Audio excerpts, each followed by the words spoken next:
అత్యాధునిక labs, international collaborations, advanced placements.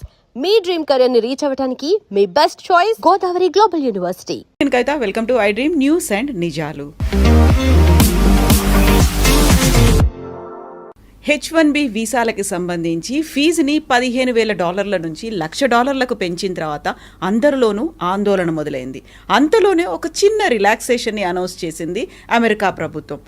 L1, F1 వీసాల మీద ఉన్న వారికి పాత ఫీజు చెల్లిస్తే సరిపోతుంది అనేది.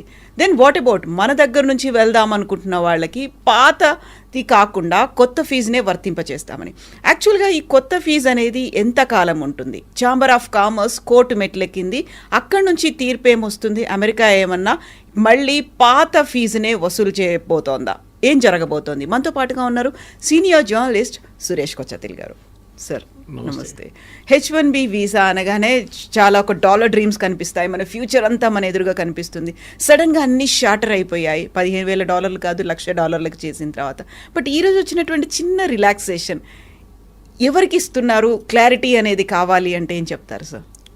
ఫస్ట్ ఆఫ్ ఆల్ మనం H1B అనేది మనం అర్థం చేసుకోవాలి ఏంటనేది. H1B వీసా ఒక ఎంప్లాయ్మెంట్ వీసా లాగా చూసుకోవచ్చు మనం. అది ఎందుకు తీసుకొచ్చి జార్జ్ బుష్ టైంలో తీసుకొచ్చారు, ప్రెసిడెంట్ బుష్ ఉన్నప్పుడు. బేసిక్లీ అమెరికాలో స్కిల్ సెట్స్ లేదు. అట్లాంటి స్కిల్ సెట్ లేనప్పుడు బయట నుంచి మనం తెచ్చుకోవాలని చెప్పి H1B వీసా పెట్టారు.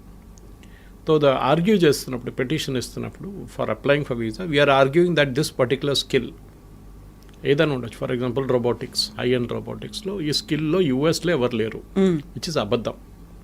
ఉంటారు కానీ కంపెనీలు ఏమంటారు, that guy is not good enough. ఎందుకంటే అక్కడ కూడా మంచి కాలేజీలు ఉన్నాయి కదా, మన వాళ్ళు అక్కడే వెళ్ళి చదువుకుంటారు కదా. అక్కడ MITs ఉన్నాయి, అన్నీ ఉన్నాయి. మరి మీరు అంటారు అక్కడ స్కిల్ లేదంటారు. కానీ అప్పుడు ఉండే 1990 they had an issue. In fact the US science foundation అనుకుంటే ఎవరు వాళ్ళకి సర్వే కూడా చేశారు. 160,000 మంది మాకు తక్కువ ఉన్నారు స్టెమ్ ఫీల్డ్లో, science, technology, engineering and maths. బయట నుంచి తీసుకురావాలి. That is how the H1B started. దీంట్లో మన తప్పు కూడా ఉంది. టెక్నికల్ ఏంటంటే వీఆర్ రీప్లేసింగ్ అన్ అమెరికన్ వర్కర్కి వచ్చే అదే జీతం మన ఎంప్లాయీకి ఇవ్వాలి. ఫర్ ఎగ్జాంపుల్ అమెరికన్ వర్కర్కి $120,000 ఒక సంవత్సరానికి ఇస్తూ కావాలి. US mean is around $80,000 to $100,000. మీకు తెలిసింది యావరేజ్ వేజ్. 120,000 అని పెట్టుకుందాం. అంటే మీరు ఇక్కడి నుంచి మన దేశం నుంచి తీసుకెళ్ళే H1B వర్కర్ని you to pay the same amount. కానీ చేయరు. 50,000 60,000తో పని నడిపించుకుంటారు. That is idea behind it. వాళ్ళకి కాస్ట్ తగ్గించాలి, స్కిల్ ఉండాలి ద సేమ్ టైం. ఇది కంటిన్యూ అయినే పోతున్నాయి. Actually it meant for a limited time, కానీ ఇది నాన్ ఎండింగ్గా వెళ్ళిపోయింది అనమాట. ఒక టైంకి వచ్చినప్పుడు ఏమైందంటే, ఇప్పుడు ప్రెసిడెంట్ ట్రంప్ ఎలక్షన్ క్యాంపెయిన్లో కూడా మాట్లాడుతున్నప్పుడు ఇదే అన్నారు, మా అమెరికన్ ఎంప్లాయీస్కి, మా అమెరికన్ స్టూడెంట్స్కి వాళ్ళు చదువుకున్న తర్వాత వాళ్ళకి ఉద్యోగం రావట్లేదు, మా దగ్గర పనిచేసే ఎక్స్పీరియన్స్ ఉన్న వాళ్ళకు కూడా ఉద్యోగం రావట్లేదు. అంటే వాళ్ళకి ఎందుకు ఇట్లా ఉద్యోగం దొరకలేదు? దాని మెయిన్ రీజన్ ఇస్ బయట నుంచి ఎంప్లాయీస్ని తీసుకొస్తున్నారు, భారతదేశం నుంచి, చైనా నుంచి, మిగతా దేశాన్ని తీసుకొస్తున్నారు. మా వాళ్ళకేమో ఉద్యోగం లేదు. So it's a genuine cost, దాంట్లో డౌట్ ఏం లేదు. ఎందుకంటే మీరు ఒరిజినల్ H1B ఫిలాసఫీ మీద చూస్తే మనం తప్పులు చాలా, మనమని కాదు తీసుకెళ్తున్న కంపెనీలు కూడా. దీనికన్నా ముందు కూడా కవిత గారు నేను చెప్పాను, టాప్ 10 2025లో H1B, ఎందుకంటే ఇప్పుడు H1B లేదు, నెక్స్ట్ స్ప్రింగ్లో వస్తుంది, 2026లోనే ఉంది నెక్స్ట్ స్లాట్. ఈ 2025లో అప్లై చేసి వీసా వచ్చిన వాళ్ళకి చూస్తే టాప్ 10 కంపెనీస్లో ఒకటే ఇండియన్ కంపెనీ ఉంది, TCS అట్ నెంబర్ 3. మిగతా కంపెనీలు 8 కంపెనీలు సాఫ్ట్వేర్ కంపెనీ, అంటే 7 కంపెనీలు సాఫ్ట్వేర్ ఇంక్లూడింగ్ TCS.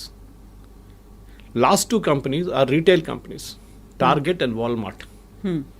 వాళ్ళైతే IT ఇంజనీర్లు తీసుకురారు కదా, వాళ్ళకి కావాల్సింది ఏమిటంటే మేనేజర్స్ లాంటి వాళ్ళు కావాలి వాళ్ళకి. ఇది కాకుండా ఈ H1B అనేది ఇంకొక కేటగిరీ కూడా అప్లై అవుతుంది. ఇంకొకటి కాదు, చాలా కేటగిరీస్కి. Doctors, nurses, priest, Indian Catholic priest అంటే మన చర్చ్కి ఉన్న ప్రీస్ట్, అండ్ నన్స్. ఈ 4 కేటగిరీలు తక్కువ ఉన్నారు USలో. వాళ్ళు ఏం చేశారంటే ఇక్కడి నుంచి తీసుకెళ్లారన్నమాట, మన దేశం తీసుకెళ్ళినప్పుడు I think around 2,000 somewhere there is a problem. జల్దీ ఖతం అయిపోతుండే H1B, ఇంతమంది తీసుకెళ్తున్నప్పుడు కోటా అయిపోతుండే. దాన్ని ప్రివెంట్ చేయడానికి ఏం చేశారంటే అక్కడున్న హాస్పిటల్ సెక్టర్, మళ్ళీ క్యాథలిక్ సెక్టర్, వాళ్ళు అంటే అమెరికాలో మోస్ట్లీ క్యాథలిక్స్ కన్నా ఎక్కువ వాళ్ళు బ్యాప్టిస్ట్ ఉంటారు అక్కడ. సో ఎనీవే సేమ్ డినామినేషన్ అనుకోండి వాళ్ళది. వాళ్ళు లాబీ చేసి ఈ H1B నుంచి తీసేశారు ఈ కేటగిరీని. This is the non quota category. ఎంతమందినని మీరు తెచ్చుకోవచ్చు డాక్టర్లని, ఇండియా నుంచో ఎక్కడి నుంచైనా, no limit. Versus H1B has a limit per year. ఇది కంటిన్యూ అయిపోతున్నప్పుడు ఒక స్టార్ట్కి వచ్చినప్పుడు, ఇన్ఫ్యాక్ట్ డ్యూరింగ్ ద క్యాంపెయిన్ మీకు గుర్తుంటుంది, ఏదో the clash between Trump and Elon Musk. Elon Musk ఏం చెప్పారంటే H1B నుంచి వచ్చిన వాళ్ళే మన దేశాన్ని ఇట్లా తయారు చేశారు, మీరు వాడిని ఆపేస్తే మన దేశంలో ఇన్నోవేషన్ ఆగిపోతుంది. Good point. ఇప్పుడు అదే జరగబోతుంది. ఇప్పుడు ఏమవుతుందంటే, ఇప్పుడు ఏం చెప్తున్నారు ట్రంప్, కాదు $1,00,000 పెట్టాలి మీకు కావాలంటే, అంటే అంత ఎక్సెప్షనలీ స్కిల్డ్ మనిషి ఉండాలి వాళ్ళు. కానీ కోవిడ్ మనకు చాలా లెసన్స్ నేర్పించింది మనకి. And one of the biggest lessons was మీరు ఎక్కడి నుంచైనా పని చేసుకోవచ్చు.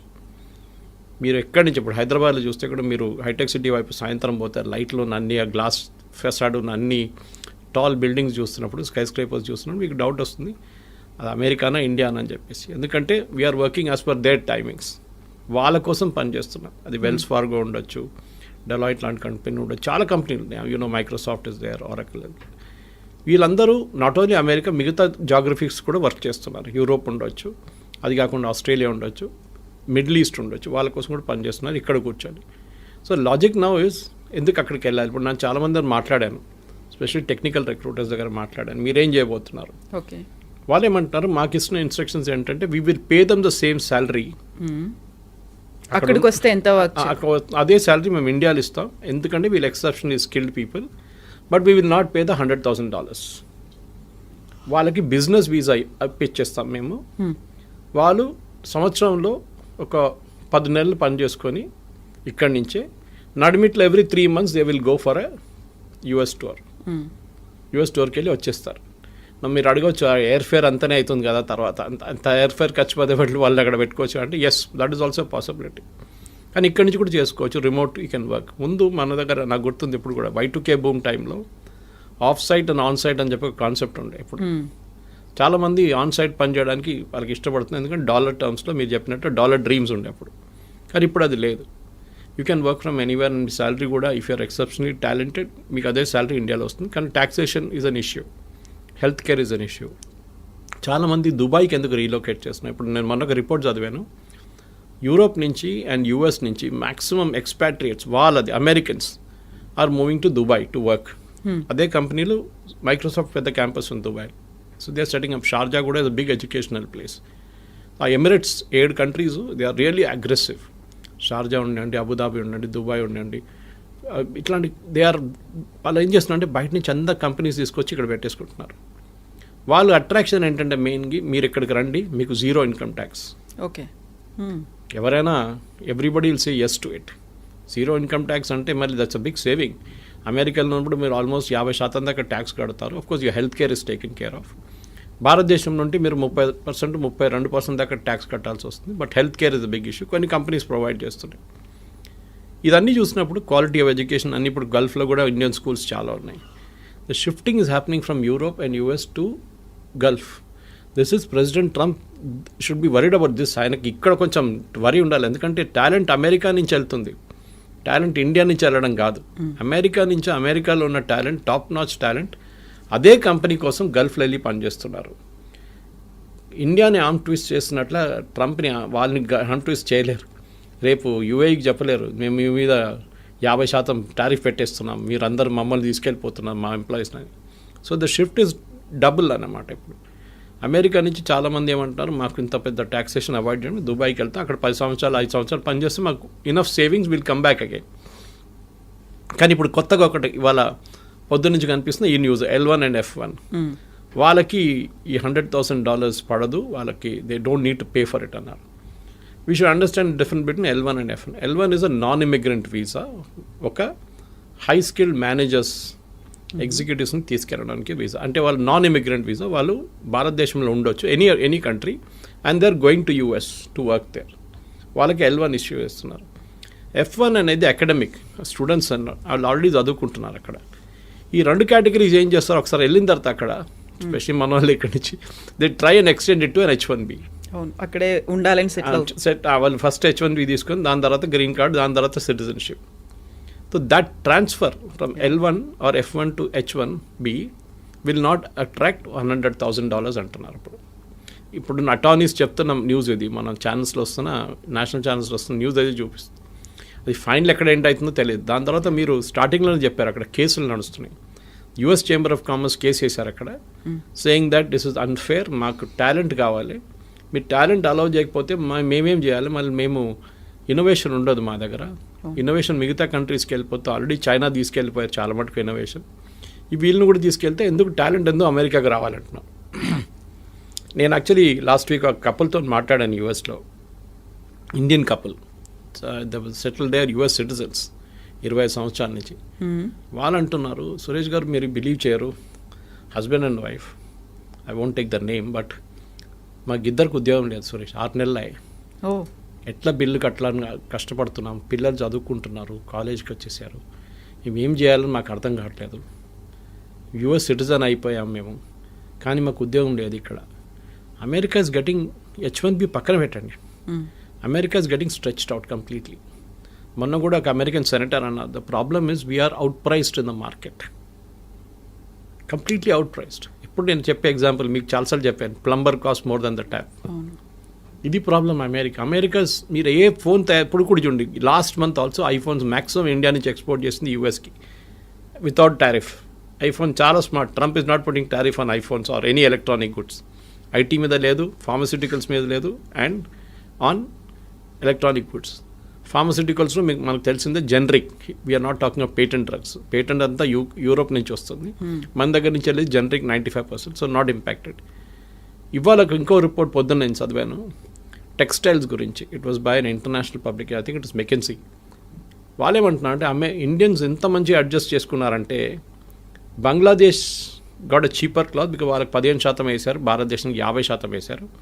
In spite of that India has invented new markets in Europe. మన లాస్ట్ 2 months ఎక్స్పోర్ట్స్ మీరు చూస్తే August and September our exports have gone up to Europe and other places. మొత్తం as a basket of exports it has gone up. And to Europe it has gone up more అన్నమాట. So వీళ్ళేమంటారు, మా father generation నుంచి, one కంపెనీగా in Tiruppur talking about this, మా father grandfather generation నుంచి US అని చెప్పి అక్కడ టార్గెట్ కానివ్వండి, వీళ్ళ మిగతా రీటైల్ చైన్స్ వీళ్ళ దగ్గర నడుస్తుంటుంది, మేము ఎక్కడికి చూడలేదు మార్కెట్ బయట అని చెప్పేసి. Now we're looking at newer markets and the struggle is different. ఎందుకంటే వాళ్ళ క్వాలిటీ, వాళ్ళ దాంట్లో అడ్జస్ట్ చేయడం, వాళ్ళ దాంట్లో అడ్జస్ట్ అయిపోయారు వీళ్ళు. వాల్మార్ట్ కానీ టార్గెట్ కానీ మిగతా అన్ని చైన్స్ ఉన్నాయి కదా అక్కడ, they all got use to it. Now suddenly they adjusting to new market అన్నమాట. సో మన దగ్గర ఉన్న F1 ఇప్పుడు H1B అప్లై చేసే ఎంప్లాయీస్ కానివ్వండి, మోస్ట్ ఆఫ్ దట్ పిల్లలకి, ఇక్కడ అన్నిటికంటే డేంజరస్ ప్రాబ్లం ఎక్కడ వస్తుందంటే ఎడ్యుకేషన్ కోసం వెళ్ళే పిల్లల కోసం స్కాలర్షిప్ వచ్చి వీసా డినై చేసిన కేసులు ఉన్నాయి చాలా మటుకు. I met one doctor recently, young kid, Gandhi Osmania నుంచి పాస్ అవుట్ అయ్యి షీ వాజ్ వర్కింగ్ అండ్ ఆమెకి ఫుల్ స్కాలర్షిప్ వచ్చింది MS కోసం, కానీ she couldn't go, visa reject చేసేసారంట. ఇక్కడ చెప్పాల్సింది ఏంటంటే మెయిన్గా వీసా ఎందుకు రిజెక్ట్ చేస్తున్నారు, ఒకటి నో రీజన్, ఏ రీజన్ కూడా చెప్పట్లేదు, వాళ్ళ రీజన్ ఇస్తున్నారు, that reason is very very obscure. Second, మీ సోషల్ మీడియా హ్యాబిట్స్ చెక్ చేస్తున్నారు వాళ్ళు, ఫుట్ ప్రింట్స్ ఏమున్నాయి డిజిటల్, మీరు డిలీట్ చేస్తే కూడా వాళ్ళు పట్టుకుంటారు. డిలీట్ చేయడం ఇంకా డేంజరస్.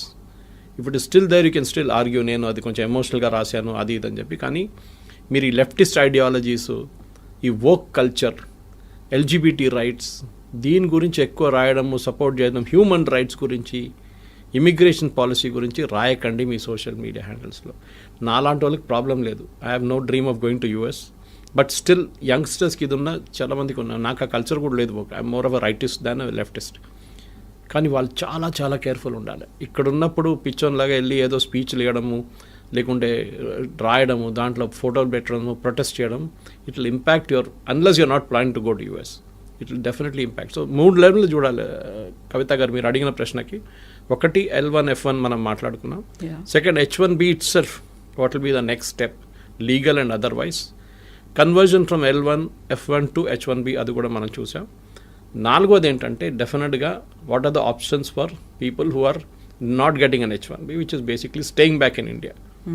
5వది ఇంకో ఇది కూడా చెప్తున్నారు, మెక్సికోలో, కెనడాలో వీళ్ళు కూర్చోబెడదాం, అక్కడ ఒక యూనిట్ స్టార్ట్ చేద్దాం. ఫర్ ఎగ్జాంపుల్ IT కంపెనీ వాళ్ళు మెక్సికోలో స్టార్ట్ చేస్తారు, it can be a Wipro or TCS or Infosys. అక్కడి నుంచి US ట్రావెల్ చేయడం చాలా దగ్గర. కెనడా నుంచి కూడా అంతే, కెనడా నుంచి can even drive down if you want. So మీరేం చేస్తారు, అక్కడ 3 నెలలకి మీరు వెళ్ళి మీటింగ్, USలో మీటింగ్ అటెండ్ చేసి వచ్చేస్తారు. You can be working from Mexico without attracting $100,000. Yeah. So benefit అందరికీ ఉంది ఎక్సెప్ట్ ఫర్ యూఎస్కి పెద్ద లాస్ కాబోతుంది ఇప్పుడు కాదు, షార్ట్ టర్మ్ లాంగ్ టర్మ్లో వాళ్ళ ఎంప్లాయీస్కి ఉద్యోగం వస్తుంది, అది రాదు. ఎందుకంటే కంపెనీస్ అన్నీ ఏం చూస్తున్నారు కవిత గారు అంటే హౌ టు ప్రాఫిట్. మాకు ఎక్కువ లాభాలు కావాలి, ఎందుకంటే మా షేర్ హోల్డర్స్కి మేము ట్రంప్ చెప్పిన మాట వింటే మేము మొత్తం మునిగిపోతాం. We have to create our own kind of level of playing field అన్నమాట. దానికి ఎంత తక్కువ జీతం అని చెప్పకూడదు, ఎంత తక్కువ వాల్యూలో మనం ఎంప్లాయీస్ని తీసుకొస్తామో మా ప్రాఫిట్ అంత ఎక్కువ అవుతుంది. కానీ మ్యాన్ పవర్ కాస్ట్ చాలా contributes huge amount of money to the final bottom line. మీ టాప్ లైన్ గ్రో కావచ్చు, కానీ బాటమ్ లైన్లోనే అల్టిమేట్లీ ప్రాఫిట్ వస్తుందా లేదా అని చూడాలన్నమాట. సో అక్కడ if an employee can be bought at a lesser cost, ఆయన ఇక్కడే పెట్టేసుకుని అమ్మాయిని అబ్బాయిని ఇక్కడే పెట్టేసుకుని పని చేయించుకుంటే we can save more money for the company. దానికోసం మనం మైక్రోసాఫ్ట్ మొన్న ఒక 2 నెలల ముందు ఫీనిక్స్ దాంట్లో near next to their campus they about 2 lakh square feet on lease. ఎన్నో సంవత్సరాలు తీసుకున్నారు వాళ్ళు. 2 లక్షల స్క్వేర్ ఫీట్ అంటే చిన్నది కాదు. అంటే they have plans of expansion. అది కాకుండా గూగుల్ చూసాం మనం విశాఖపట్నంలో డేటా సెంటర్ సెటప్ చేశారు. Of course data centre doesn't generate huge amount of jobs, but still it's a big significant announcement. అట్లనే మనం చూస్తున్నాం చాలా మటుకు అమెరికా నుంచి భారతదేశంలో ఇప్పుడు చిప్స్ కూడా చూడండి, చిప్స్ తయారు చేసిన కంపెనీలు కూడా except for Nvidia maybe others are all in India. చాలామంది మన second company started producing chips and started exporting from day for yesterday. ఇట్లాంటి చాలా నడుస్తున్నాయి. సో భారతదేశానికి ఆపర్చునిటీస్ ఉన్నాయి, ముందట్లా కాదు. And we need not be in US అని కోవిడ్ నేర్పించింది మనని. Work from anywhere, work from home or work from anywhere. ఆ కాన్సెప్ట్తోని ఇక్కడున్న స్టూడెంట్స్ కానీ ఇక్కడున్న ఎంప్లాయీస్ కానీ పాజిటివ్గా తీసుకొని ఉంటే బాగుంటుంది. తర్వాత సిచ్యువేషన్ మారచ్చు, court can give a decision.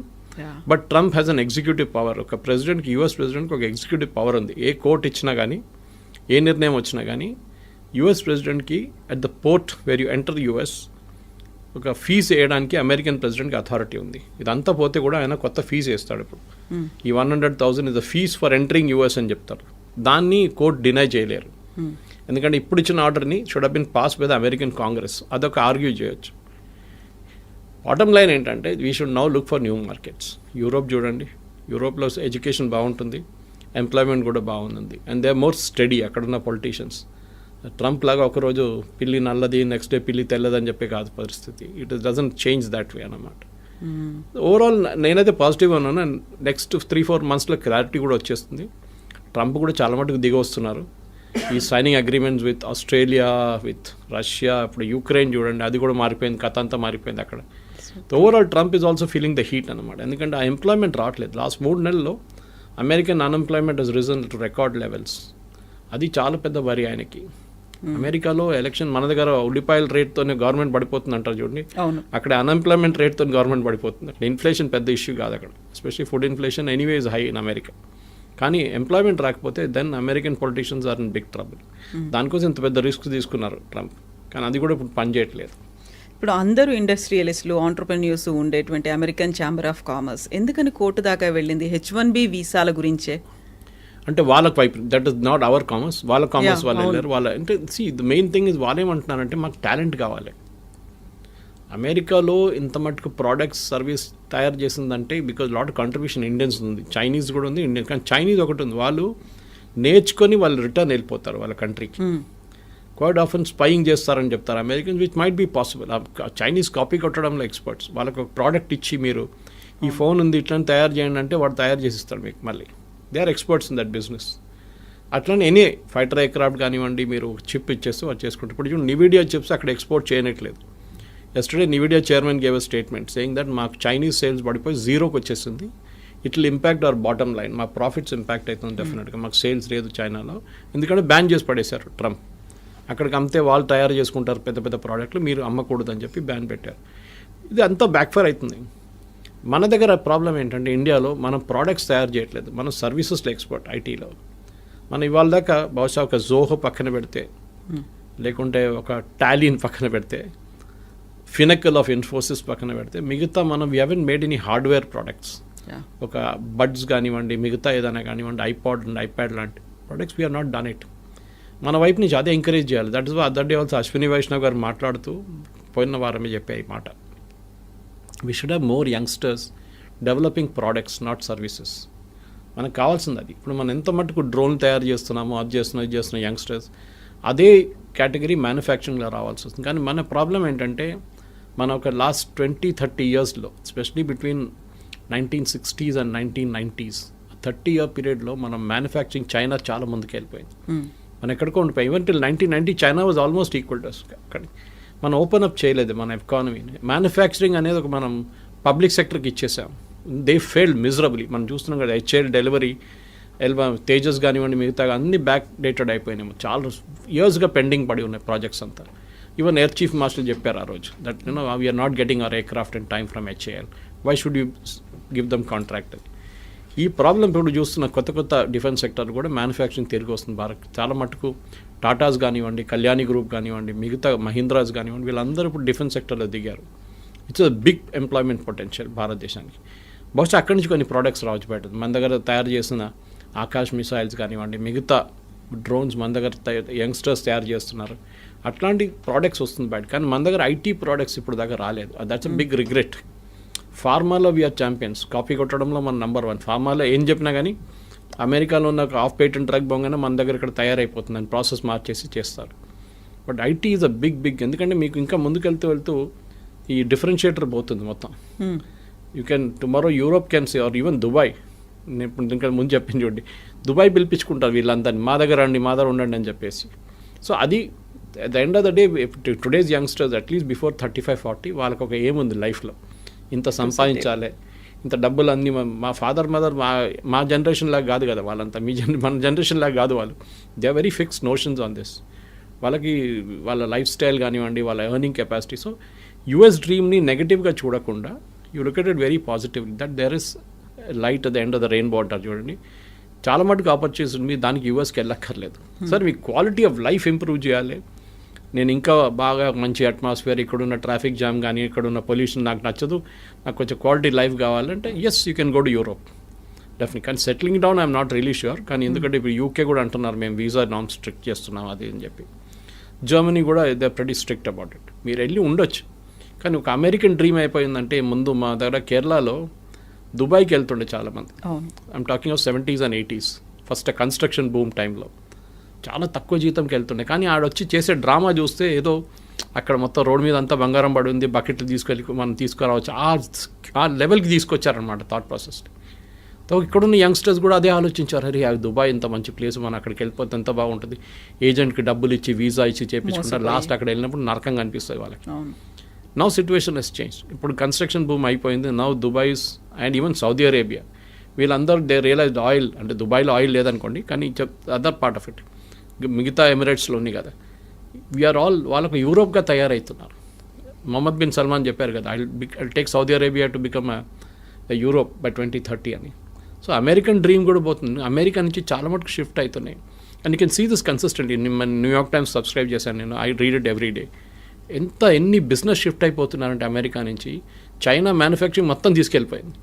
దాని తర్వాత కూడా వీళ్ళు కార్లు అక్కడి నుంచి మళ్ళీ ఇప్పుడు అమెరికాకి ఇంపోర్ట్ చేసి అమెరికాకి ఎక్స్పోర్ట్ చేసి బీవాడీ లాంటి కంపెనీ కార్లు అమ్ముకుంటున్నారు. They selling cars in Europe. ఎందుకంటే వాళ్ళకి ఇన్పుట్ సబ్సిడీ చాలా హెవీ ఉంది. చైనా ల్యాండ్ ఫ్రీ ఇస్తారు, మీకు పవర్ చాలా తక్కువ రేట్లో ఉంటుంది. చాలా చైనీస్ గవర్నమెంట్ చాలా ఎంకరేజ్ చేస్తారు ఇండస్ట్రీని. అండ్ వాళ్ళకు కూడా ఒక లాంగ్ టర్మ్ గేమ్ ప్లాన్ ఉంది. మన దగ్గర అది లేకుండే. కానీ I think time has now come. H1B కానివ్వండి, L1, F1 గురించి మాట్లాడితే అది కాకుండా ప్రొఫెషనల్స్ కూడా మన దగ్గర చాలామంది ఉన్నారు. మెడికల్ ప్రొఫెషనల్, డాక్టర్స్ కానీ, నర్సెస్ కానీ.